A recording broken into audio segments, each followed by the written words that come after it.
Welcome to ATB TV. I'm Darren Dance here on Zoom today with Peter Morganti, who's holidaying on the Sunshine Coast. How's the weather up there, Pete? Yeah, about 12, Darren. Heater's on. I only wish it was the Sunshine Coast. Very good. It's very much winter time in the Ballarat and regional areas, Darren. It's I don't know where autumn disappeared to, but it's gone.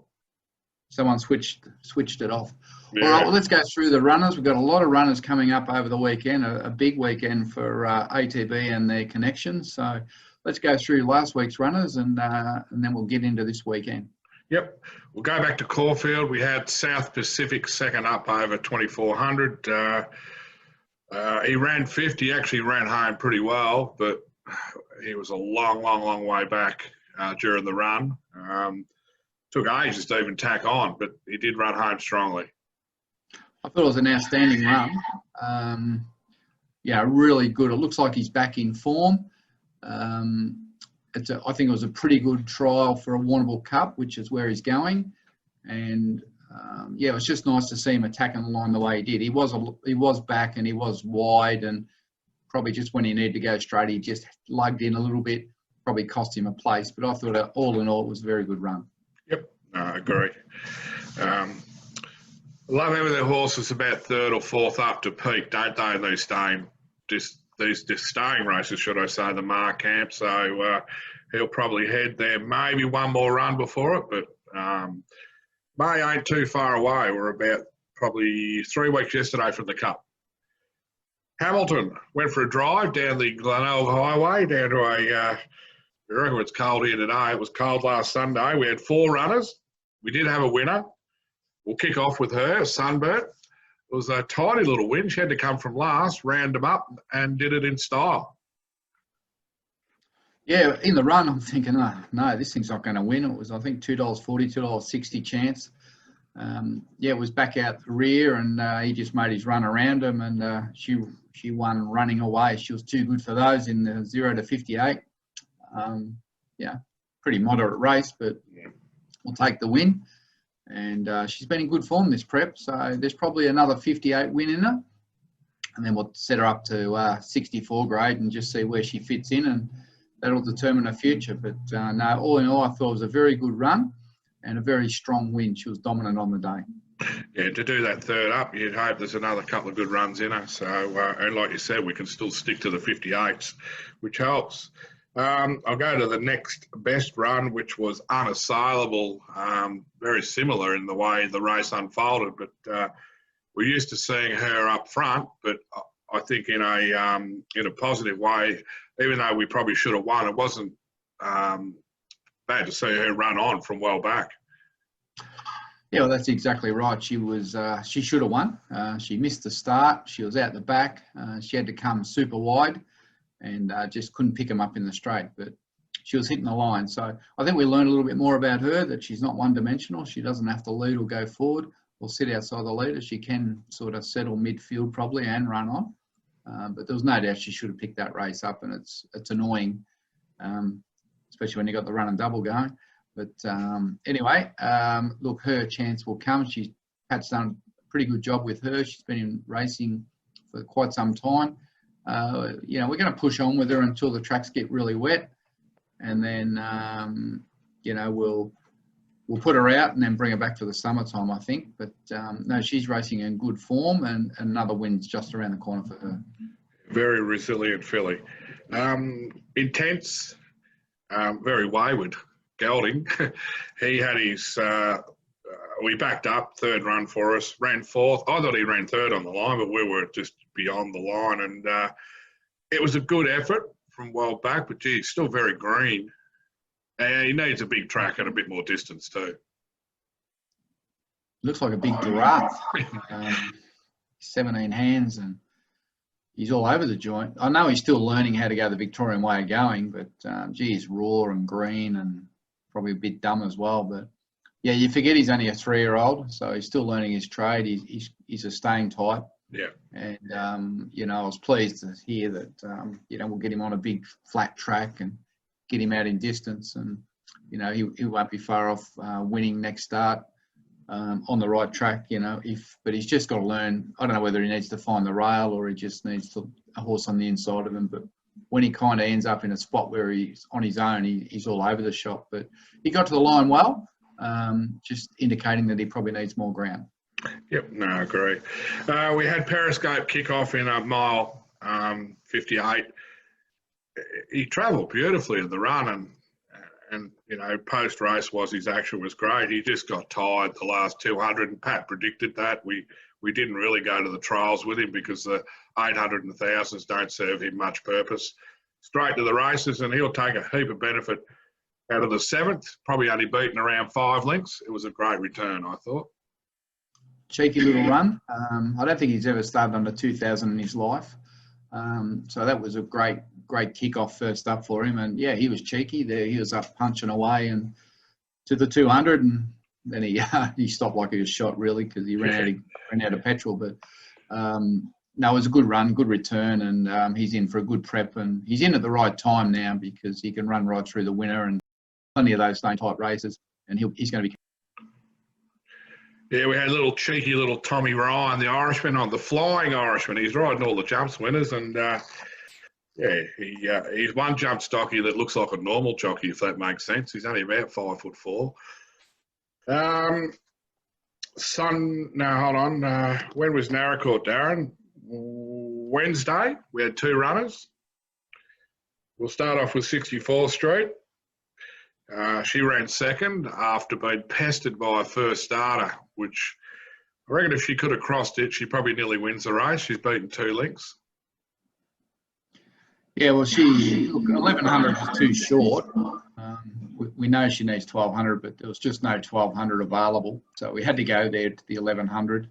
And as you say, she got taken on by a first starter who ended up running last. And then it kind of set it up for the horse sitting off that was able to have the last crack and come over the top and win that race.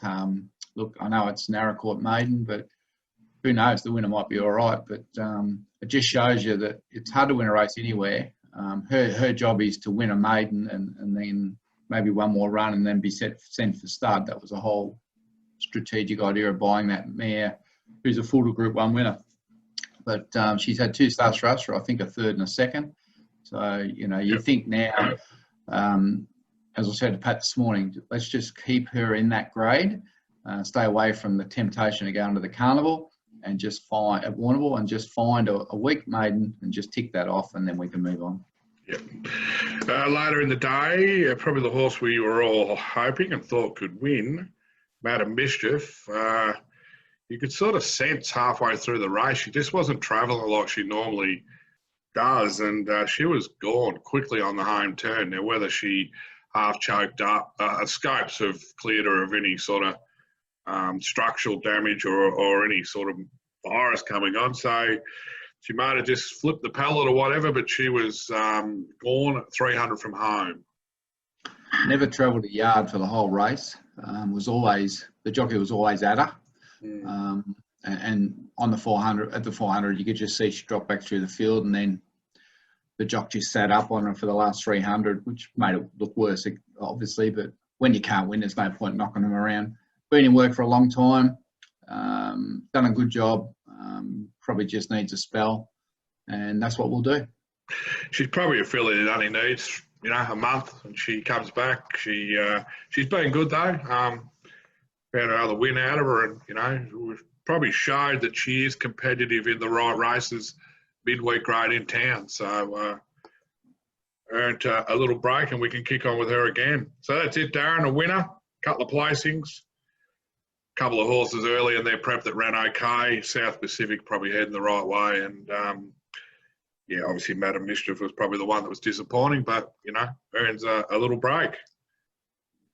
Big weekend coming up. Do you say boom or bust? I think this would have to be the biggest weekend of racing for ATB in the history of ATB.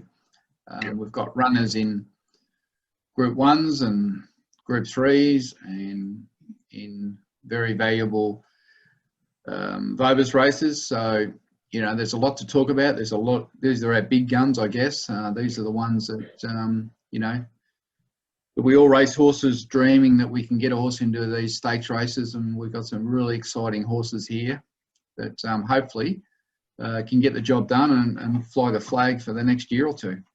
Look, there's a mixture of international purchases, English online purchases, jumping in with other trainers, homebreds. There's a whole lot of what ATB do. You know, we provide from all different areas, and it's a big weekend, like you said. Yep. Let's start with the Sydney Cup. We'll go to Randwick. We've got Southern France, James McDonald, Gate 5. This is a race he's been aimed at since he was back in work, and he's ticked the boxes with 2 great runs in weight for age races. Goes back to a handicap. $13 into $7. One of the main chances. Looks very hard to beat, given the right luck that we all crave for. Yeah, well, it's going to be interesting. He's been set for this race all the way through. He's currently, I'm just looking now, he's a $7.50 chance. The favourite's $5, which is the William Haggis import favourite Moon. Yep. There's a couple of scratchings, so he's going to jump from 5. There's only 14 runners. Yeah, he's running the tanker behind Sir Dragonet was outstanding.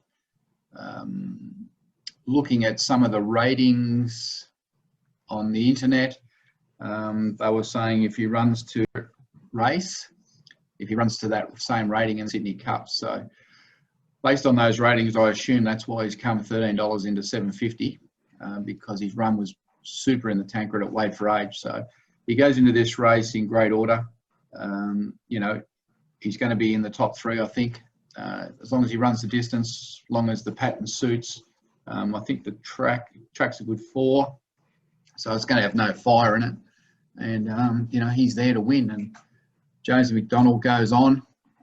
So, you know, he knows that track as well as anyone. He's a big race rider. And I think the horse gets every chance. There'll be no excuses.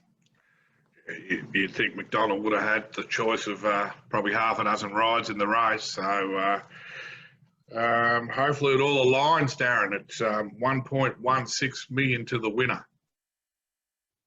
I think we just want to win the race. They can keep the money. I'll take the 0.16 then if you're not too sort of worried about it. No, fingers crossed.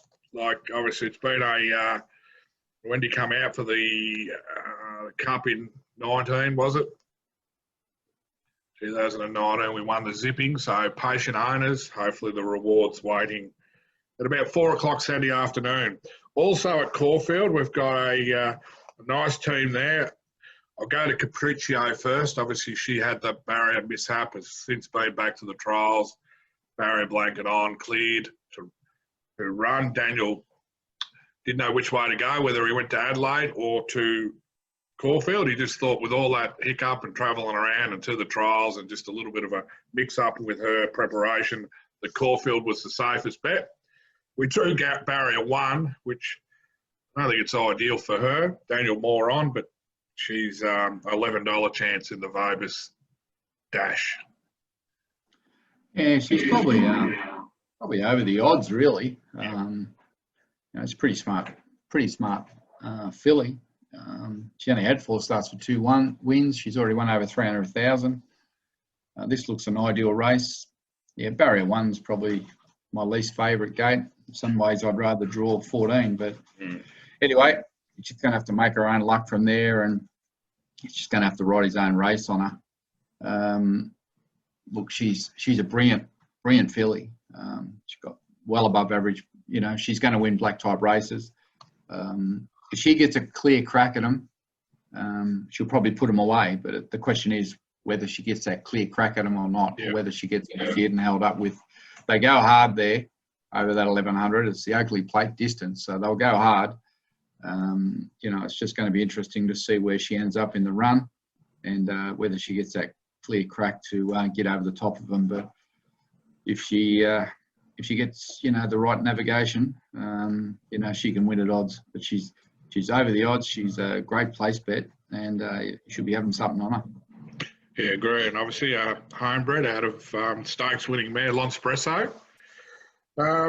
I'll go to Connery. He's first up. Look, he's in a area in the ratings where it's just hard to place him until he sort of gets to his 14 to 1600 metre third and fourth up. Could have went to Terang, but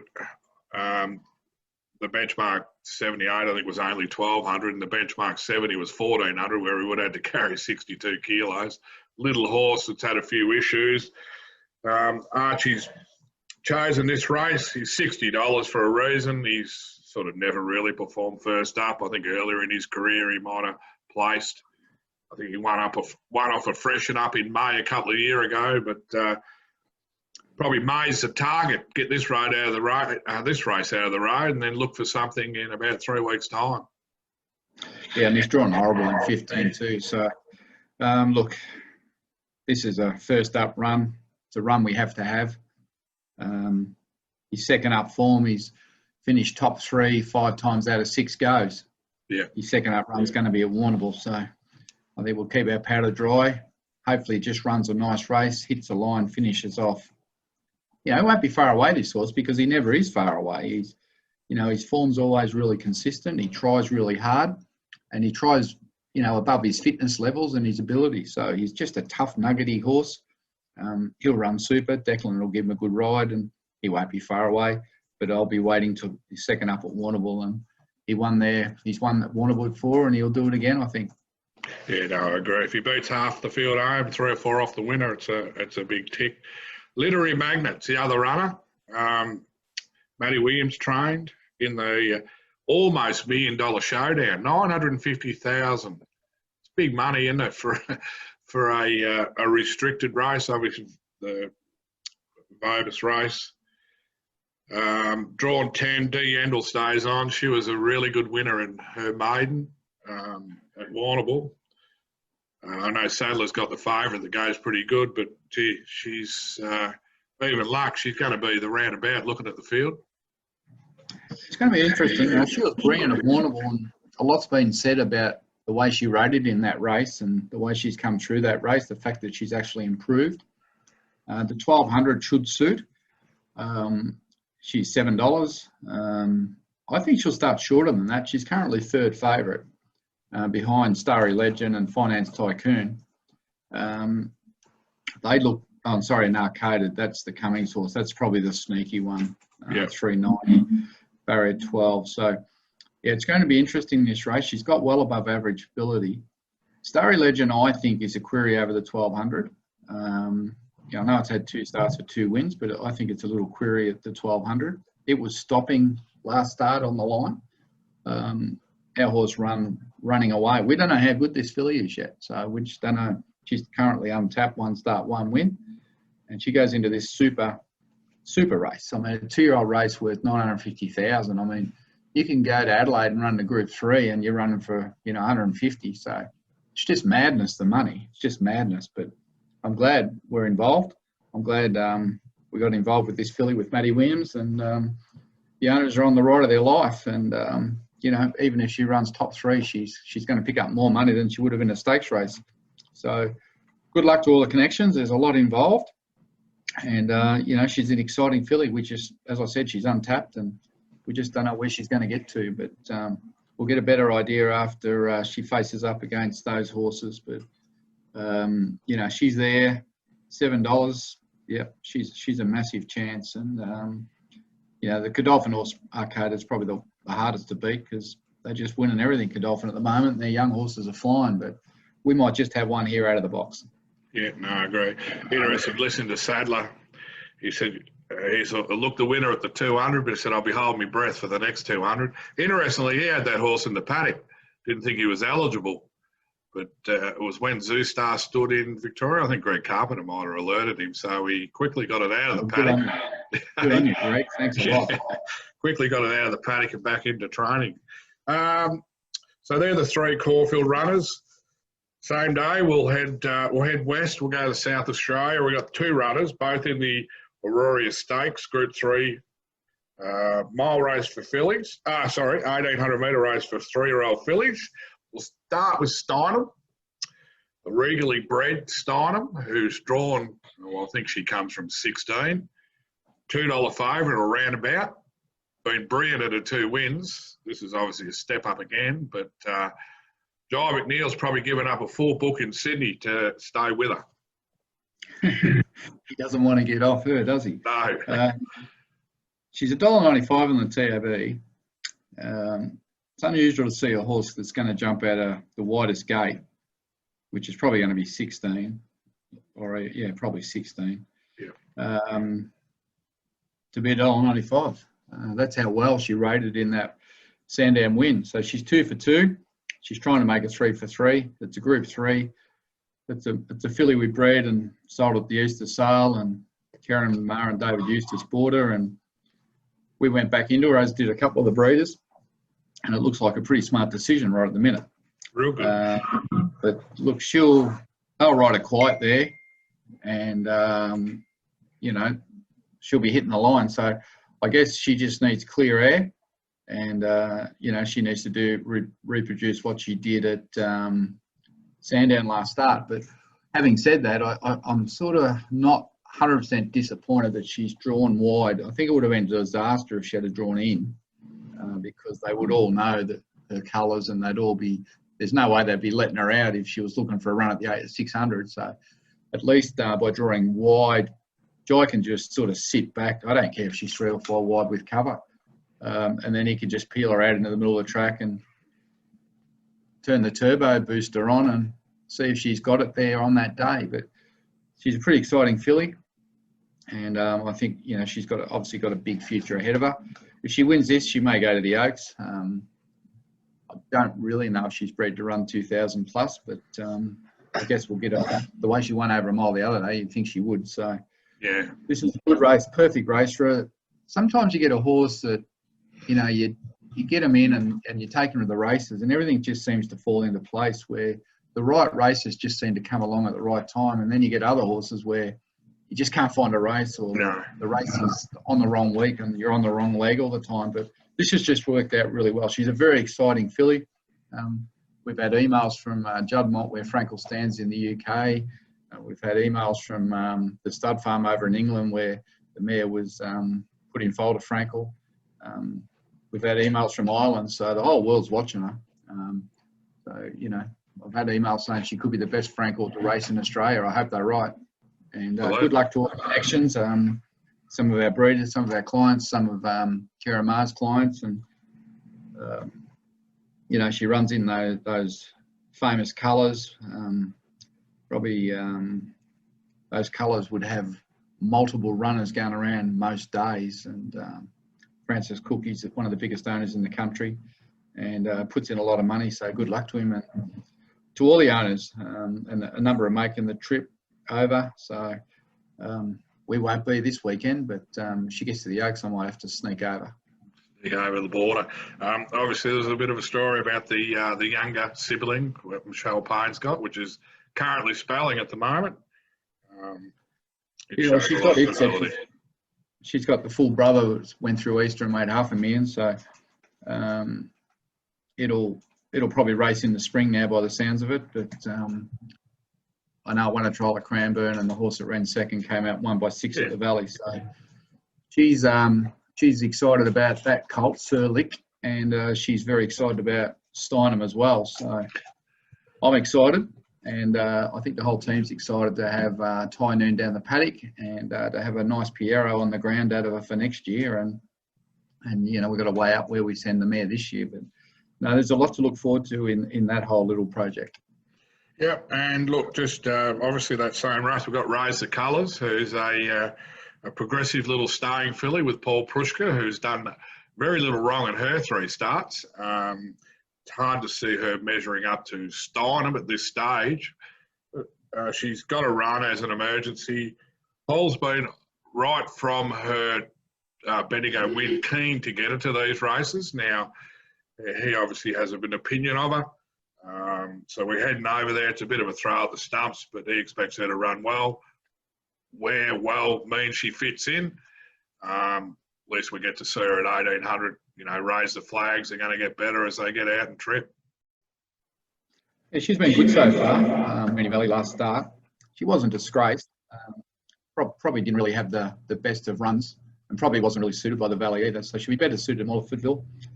It's interesting that Paul wants to take her there, and he's saying if she runs well, he'll contest the Oaks. So he's obviously trained plenty of good stayers in his day, and he knows a good staying filly when he sees one. So you've got to respect his decision to take her. She's $12 to place, and I think the owners will be having some of that. And once again, she's a genuine, honest stayer, and she may not be able to beat the top fancy horses, but she might be able to run into a place if she gets the right run. Yeah. All right, so they're our Saturday runners. Look, exciting bit of viewing there for about 2 or 3 hours. I don't know the spread of the times, but it won't be far from the TV from about 2 o'clock onwards. It's going to be a massive afternoon, and let's just hope some of the results go our way. So, good luck to all the connections and to all the trainers and jockeys. Let's hope we can get a little bit of that. At least get 1 or 2 winners up for the day. It'd be outstanding. Yep. Sunday is Terang Cup Day. Terang, a club that we've worked closely with over the years, and we have 3 runners. We're going to have a little bit of a gathering down there. Marquee, a couple of beverages, a bit of finger food, probably 11 degrees. Now, I looked it up, it's 18 degrees with showers. We've got 3 runners. We've got Naval Warfare in the Cup. It's a bit of a crossroads, a run to see where we go in May with him. It's $21.50. That probably doesn't suit, but it'll be a bit of given the track, which will suit. Bo Merton's on. We'll come up against a Mar horse called, can't think of the name of it now, but it's even money. Heart of Passance. But we just need to run well wherever that fits us. We need to be running, hitting the line strongly, and we can go to either the Cup at Warrnambool or there's a similarly distance race on the first day. Yeah, well, Naval Warfare is currently paying $26. We're looking at a slow track at the moment. This is the first time he's seen a soft track this prep. His first up runs have been on firm, unsuitable tracks. So he gets on a nice, big, beautiful terrain with a bit of cut in it. I agree that the $21.50 is an issue. Probably looking for further, but we need to just see if he's on track, as you say, to get him to Warrnambool. I know Lindsay's been schooling the horse, and tells me he jumps like a kangaroo. So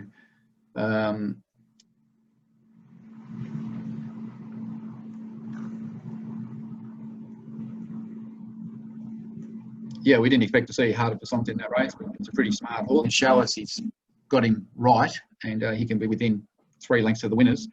We'd have the option then to contest either that race on a Tuesday at Warrnambool, which if you won that, you can go into the Cup or go straight into the Cup, where I think, the wetter track and the more distance is going to suit. But, it all doesn't end there. This horse can run right through the winter over all those staying races because, he's run second at 2,800.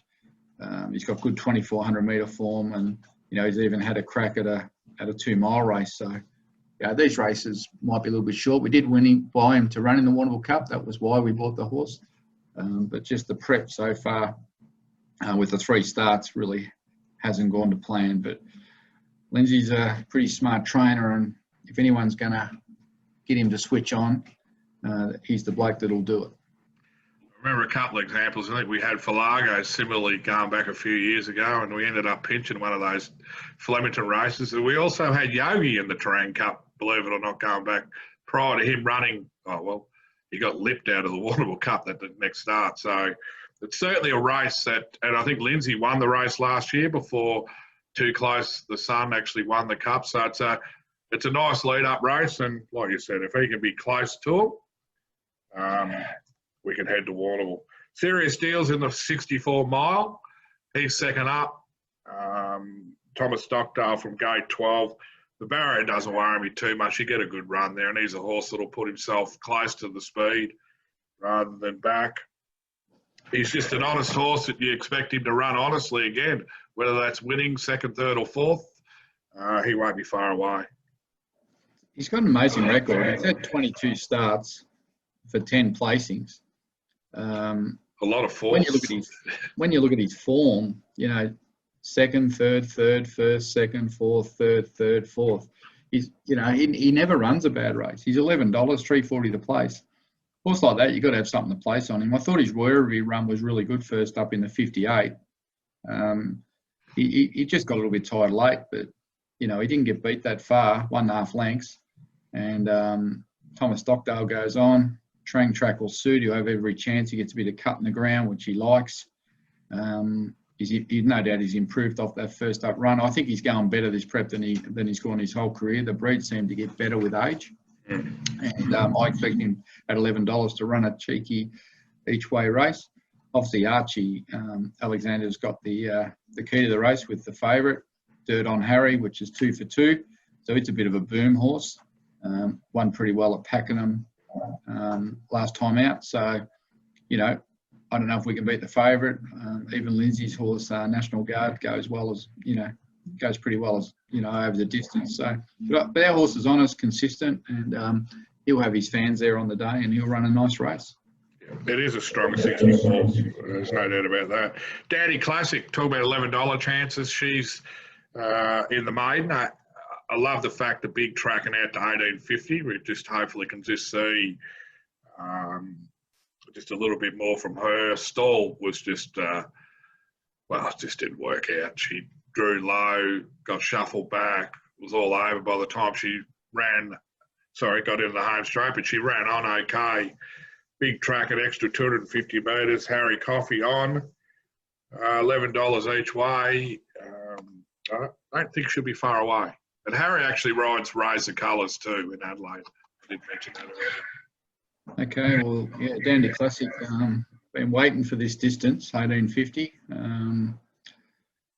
She's been running well without winning over shorter courses. I just got to put a line through Stall. I mean, if you're not up there at Stall, you can't win. It's a tight track.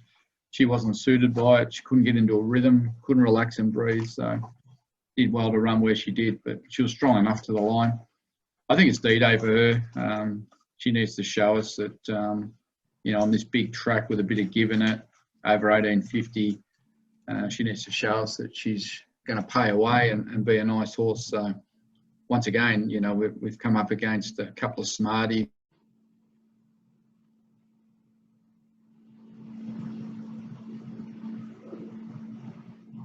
With Kamani and Bussard and Young, but you know, we'll get a good guide on it. But for me in this race, I'll be disappointed. I'll be really disappointed if she doesn't run top 3. Yeah, no, I agree. So that's it, Darren. Obviously, we've got the Chuka Monday, Geelong Tuesday, Bendigo Wednesday. Couple of our horses that are actually running across the weekend have been nominated, but they were backups. Like Raise the Colours was a backup. Serious Deal was a backup. But yeah, we've got 1, 2, 3, 4, 5, 6, 7, 8, 9 horses across Saturday and Sunday. And as you said, some good horses in big races. Well, there's a lot of pre-races and a lot of post-races to do. Yeah. Looking forward to, extremely looking forward to Saturday to watch those horses in the big races. That's why we do what we do, to get them in those races and enjoy it. And then on Sunday, you know, Train Cup Day, as you said, we've got a marquee there. I think we've got 30 or 40 owners going down and to support their horses. And we'll have Paul Prushka and Lindsay Smith and hopefully Matt Kamani popping in to say hello, because you know what? A lot of these owners haven't had any chance to talk to these trainers with COVID. So it'd be good to sort of feel half normal again. Yep. And to get back in the marquee and mingle and enjoy what we all enjoy, and that is racing horses and competing and hanging out at the races and trying to pick a winner. So really looking forward to Sunday, and Wayne Johnson and the team down at Trang do a fantastic job, and everyone that wears the ATB cap gets a free pot on the day. So I'm going to take about 7,000 caps and hand them out to the crowd and see how Wayne goes. I actually spoke to Paul last night. He's sending a posse to Adelaide so that he could attend our owners' day. So that's good of Paul. So I look forward to that. we'll see him there. And yeah, look, like you said, it's 14 months. We've been lucky enough to liaise with the trainers, let alone owners seeing them. So it'll be a good day, and I'm sure everyone will enjoy Lindsay Smith's mirth as well as he gets rolling. So we might have to keep him away from the drinks.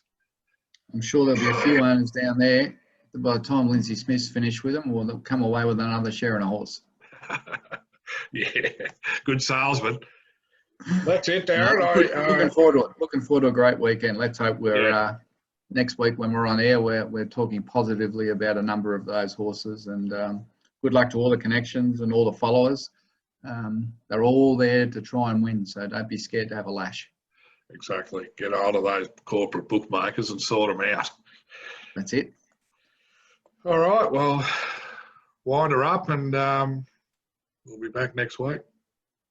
All right. Until then, I'm Darren Dance with Peter Morganti. Good luck for the weekend. It's massive.